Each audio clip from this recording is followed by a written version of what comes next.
నమస్కారం. భక్తి టీవీ ప్రేక్షకులకు శరన్నవరాత్ర శుభాకాంక్షలతో ఆధ్యాత్మిక సుధాసాగరం ధర్మ సందేహాలు కార్యక్రమానికి స్వాగతం.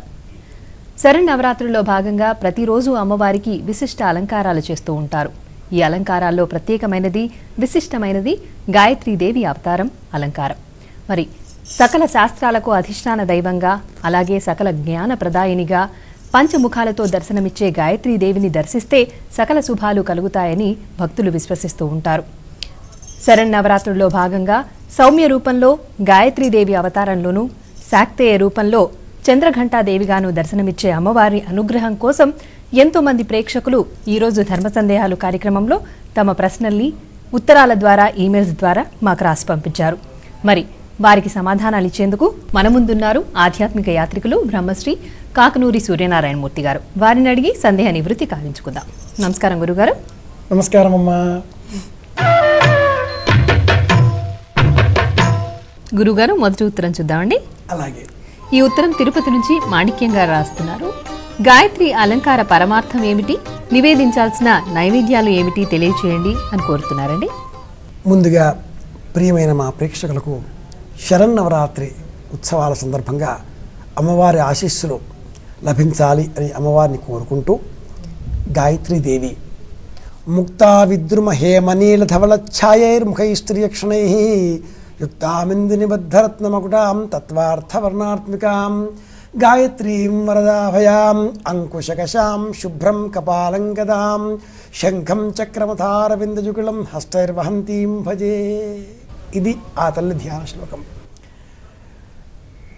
ఆ అమ్మవారిని ఎలా అర్చించాలి, ఎలా స్తోత్రం చేయాలి, ఎలా ధ్యానం చేయాలి, ఏ విధమైన నైవేద్యాలు సమర్పించాలి అని చాలామందికి సందేహం కలుగుతూ ఉంటుంది. ఎందుకని అంటే 33 కోట్ల దేవతలు గల ఈ దేశంలో గాయత్రి అమ్మవారికి ప్రత్యేకంగా ఆలయాలు ఉన్నాయా? చాలా అరుదు.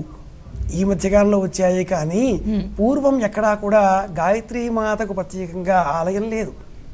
వేదం ఏం చెబుతుంది అంటే గాయత్రీ స్వరూపము ఒక ఛందో రూపము, ఒక ఛందస్సు, ఒక వర్ణ సమామ్నాయంలో వచ్చేటటువంటి ప్రత్యేకతతో కూడుకున్నటువంటి శబ్దశక్తి. దానికే గాయత్రి అని పేరు. త్రిపదా గాయత్రి తస్య పర్ణమచ్ఛిద్యత తత్పర్ణో భవతు తత్పర్ణస్య పర్ణత్వం అని వేదం గాయత్రి శబ్దాన్ని ఒకచోట ఉపయోగిస్తుంది.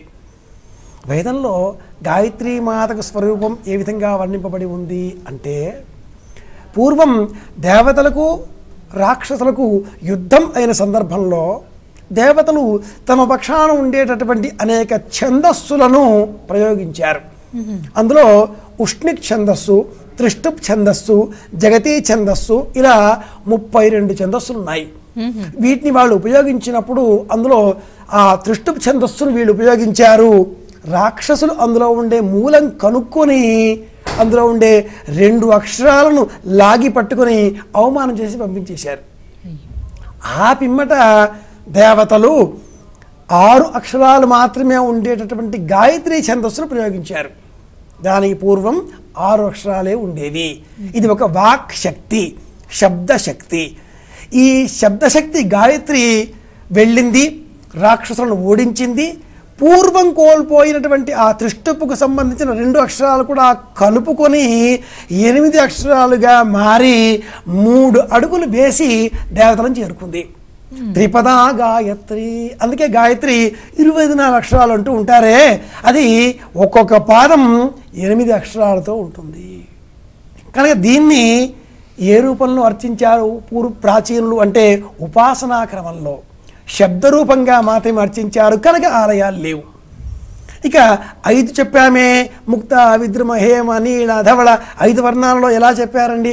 5 ముఖాలు గాయత్రి అంటారు కదా అంటే, ఇది కూడా కాల నియతికి సంబంధించిందే. మనం ఒక ముందు మాత్రమే చూడగలుగుతాం, వెనక తెలియదు. దీనికి 2 ముఖములు 3 ముఖములు అంటే 3 కాలాలలో కూడా మనకు 2వ కాలం ఉంటుంది. వర్తమాన కాలం, భవిష్యకాలం, గతకాలం మనకు తెలియదు. తెలిసిన వాళ్ళు 3 ముఖములు కలవారు. బ్రహ్మదేవుడికి మళ్ళీనే, పూర్వయుగంలో కూడా ఉండగలవారు చతుర్ముఖుడికి మళ్ళీనే, ఎల్లకాలాల్లోనూ ఉండేటటువంటి వారు గాయత్రీ మాతకి మళ్ళీనే. అందుకే ఈశ్వరుడికి కూడా 5 ముఖాలు ఉంటాయి. ఆయన సద్యోజాతము, తత్పురుషము, అఘోరము, వామదేవము, ఈశానము 5 ముఖాలు ఉంటాయి. అమ్మవారికి కూడా ఇలా ముక్త, విద్రుమ, హేమ, నీల, ధవళ 5 ముఖాలు వర్ణించారు ప్రాచీనుడు. కనుక గాయత్రీ మాతని ఎలా ఉపాసించాలి? శబ్ద రూపంలో ఉపాసించాలి. గాయత్రీ మంత్రాన్ని మనం ఉపాసన చెయ్యాలి. తత్సవితుర్వరేణ్యం అనే ఆ మంత్రాన్ని 23 అక్షరాలే ఉంటాయి, అందులో 24 కావు. వరేణ్యం అని చెప్పినప్పుడు ఆ అణ అన్నదానికి యావత్ ఇచ్చేసి యజుర్వేదంలో 23 అక్షరాల గాయత్రీ మంత్రమే ఉంది. గాయత్రీ మంత్రం ఈ చెప్పుకునేది విశ్వామిత్ర సృష్టి. ఇది 4 వేదాలలో కూడా ఉన్నది ఈ ఒక్క మంత్రమే. సామవేదంలో మాత్రమే వరేణ్యం అని విడదీసబడి 24 అక్షరాలతో ఉంటుంది. కాబట్టి దీన్ని మనం 24 అక్షరాలు అని చెప్పుకుంటున్నాం. ఇన్ని విశేషాంశాలతో కూడుకున్న గాయత్రిని శబ్దశక్తిగా ఉపాసించాలి, జపం చెయ్యాలి. ఇక సమర్పించవలసిన నైవేద్యం ప్రశ్నలో 2వ భాగం, పాలు మాత్రమే సమర్పించాలి. అమ్మవారి ప్రీతికరంగా పాలు లేదా ఏవైనా పళ్ళు, పాలు సమర్పిస్తే చాలు అంటుంది సంప్రదాయం. ఇది గాయత్రీ మాతని మనం అర్చించవలసిన విధానం శబ్దశక్తిలో. అన్నట్టు అమ్మాయి గాయత్రీ మంత్రాన్ని అందరూ చెప్పకూడదే, దానికి మళ్ళీ కొన్ని నియమాలు ఉన్నాయి. వాడేదో ఉపనయనం చేసుకుని ఉండాలి ఇవి అంటారు. కాబట్టి సర్వులు అందరూ కూడా గాయత్రీ మాతని ఉపాసించడానికి సులభమైన మార్గం అదే సంప్రదాయం చెప్పింది. యో దేవ సవిత అస్మాకం ధియో ధర్మధిగోచరాత్ ప్రేరయైతస్య భర్గస్య తద్వరేణ్యముపాస్మహే. ఈ శ్లోకాన్ని అందరూ ఉపాసించవచ్చు. దీన్ని జపం చేస్తే కూడా గాయత్రీ మాత అనుగ్రహం సంపూర్ణంగా లభిస్తుంది. యోదేవ సవితాస్మాకం ఇది శ్లోకం.